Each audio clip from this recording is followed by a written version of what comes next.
Challenges by elderly residents in Magadi, Kajiado West, where many have been forced to relieve themselves in the bush due to lack of proper sanitation facilities. The Dignified Sanitation Project has been launched to restore their dignity, safety and well-being. For years, many elderly people have risked snake bites and other dangers while answering the call of nature in the bush.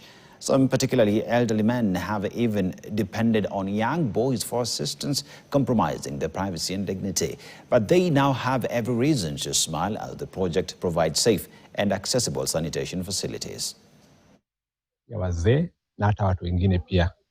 Na kwa njia kipekee ni nzuri kujua kwamba wakati wazee ama watu wanaenda kwa vichaka kwa hali ya kwenda kwa haja, wanaweza kumbana na changamoto tofauti.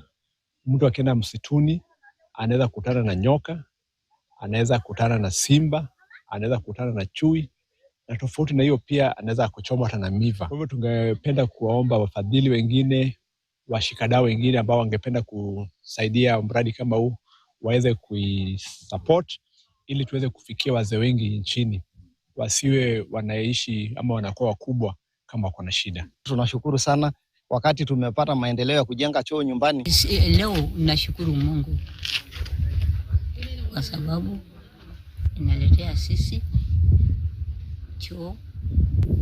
Nashukuru Mungu.